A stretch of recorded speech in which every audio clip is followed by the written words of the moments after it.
The film starts as four high school friends in Oklahoma are hanging out in a car in the dark of night. They hear the clap of thunder, and from afar, they see several transformers blowing out. One of the kids gets out to film it on his phone, with his friends yelling at him to get back in the car. Then, a tornado descends, killing all four kids. After that, we meet Titus Team, a group of tornado documentary filmmakers and storm chasers. They're led by Pete, who is annoyed that they missed the previous night's storm that killed the kids. With him are Lucas and Jacob. In another van are Allison and Daryl. Neither of them are thrilled to be riding with Pete. They track a storm that is headed to the town later that day. Amidst their journey to track this beast of a storm, we learn that Allison has been away from her 5-year-old daughter for a few months. The kid wants her mom back, but even Allison doesn't know when she'll be home. She just continued to assure her daughter that she'll return soon. A high school junior, named Donnie Fuller, is making a time capsule video for him to watch in 25 years. His younger brother, named Trey, comes in to make fun of Donnie for not talking to his crush, named Caitlin Johnston. Their father Gary is a bit distant and a hard ass on their boys. Gary is the vice principal of the school and is focused on the graduation ceremony that day, which Donnie is supposed to film. He tries to talk to them, but Donnie only keeps him away. Elsewhere, we find two dim-witted buddies, named Donk and Revis, trying to make a hit YouTube video. They have Donk ride his ATV through a ramp and over his pool that's been lit on fire. Donk crashes the ATV through the pool, breaking it. He and his buddies laugh and think of the many hits they'll get, while his mother runs out and yells at them for wrecking the pool. The boys hear about the storm and set off to find it. At school, Donnie sees Caitlin being reprimanded by her teacher. He awkwardly approaches her in the library and asks her about what happened, which Trey videotapes for fun. Caitlin had to do a video project in order to receive an internship, but her video files got messed up. Donnie offers to help her out later, which she is extremely thankful for. He makes Trey tape the graduation ceremony, and he reluctantly agrees to it. The Titus team is at their hotel when they sense the storm approaching. Large chunks of hail come raining down, and they head out to track the tornado. Turns out, it's headed right for the school. The team drives down the fields, where Donk and Revis come riding in. Everybody sees the tornado coming down hard. Pete orders Jacob to record footage, while Donk and Revis try to get their latest hit video. The tornado eventually gains momentum and makes its way toward the school as the graduation ceremony goes on. The students get soaked wet, and then the alert system goes off. The students are rushed into the school. The students, along with Gary and the principal, keep their heads down. The tornado hits the school, throwing a tree through the door and tearing a hole through the roof, sucking a few students out. On the other hand, Donnie takes Caitlin to the abandoned paper mill to try and start the video project. They don't sense the storm and have no idea what's happening until Gary tries calling Donnie. He tells his dad where he is before getting cut off.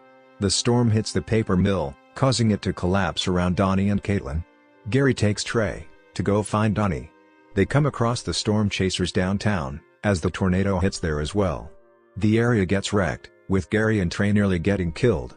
They manage to help a neighbor and his dog to safety. Allison nearly gets pulled into the tornado, but Gary manages to hold onto her long enough until it dissipates. The storm chasers take Gary and Trey with them to help them find Donnie, while also trying to get more footage of storms. Donnie tends to a cut on Caitlin's leg from the debris. During their time together, Donnie tells her that he was angry with his mother for leaving Gary. He and Trey would go visit her, and the last time he saw her, he barely acknowledged her when she said goodbye to him. She was later killed in a car accident. Suddenly, a pipe breaks, and water begins to fall into the hole, flooding the place. Donnie calls his dad for help, telling him the situation, before getting cut off again. En route to the next tornado location, Pete apologizes to Jacob for giving him a hard time, especially since Jacob has been very anxious to get away from the storms. The tornadoes then begin to reappear, destroying more cars and buildings. Donk and Revis run close to the tornado and get themselves blown away. The team runs into a church for shelter, as one of them forms into a fire-tornado, but Jacob drops his camera. He runs to get it, and is pulled into the fire-tornado, burning him alive. In the church, Allison decides to help Gary and Trey to find Donnie, so that no more lives will be lost. She blames Pete for Jacob's death, because all Pete cared about was getting good footage. Daryl steps in and takes the blame for what happened to Jacob. Then Allison takes Gary and Trey in her vehicle to find Donnie. The hole, in which Donnie and Caitlin are trapped, is flooding more and more, with seemingly no way out. Donnie gets his camera and has Caitlin record a final message for her parents, telling them she loves them. Donnie does the same for his father and Trey, also apologizing to Gary for giving him shit over the divorce. Now, he and Caitlin hug to each other. Gary listens to Donnie's message and determines where he is. He guides Allison to the paper mill. They search for Donnie and Caitlin, hearing their voices, as the water has reached the highest level.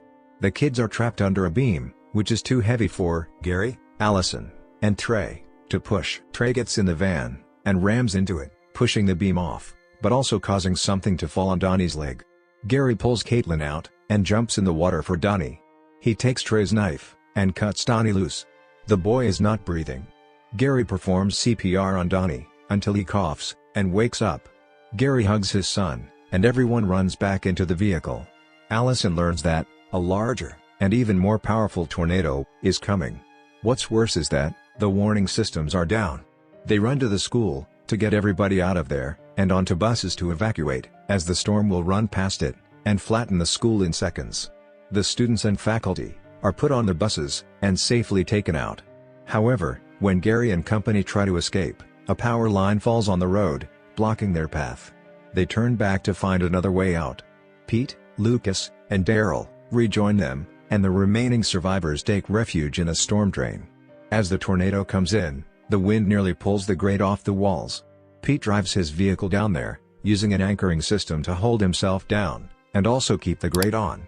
The storm intensifies until it seems to settle for a bit. Pete tells Allison they're in the eye of the storm. The winds return, heavier than ever. Gary and Allison hold each other and the kids down, while the tornado pulls Pete and his vehicle into the air. It takes Pete so high up that he finds himself up above the clouds, where the sun is. He enjoys the view, mere moments before falling back to the ground and dying. The tornado finally goes away. In the aftermath, almost the entire town is destroyed. Allison calls her daughter to assure her that she's okay. Trey finishes the time capsule video by recording the citizens of the town, who are all thankful to be alive. Gary and his boys address the camera, now looking as though the three of them are closer. He puts his arms around his boys, and Trey turns the camera off. And from here, friends, this recap is done. Hope you enjoyed this. Now I'm signing off, and we'll be back soon. But till then, enjoy.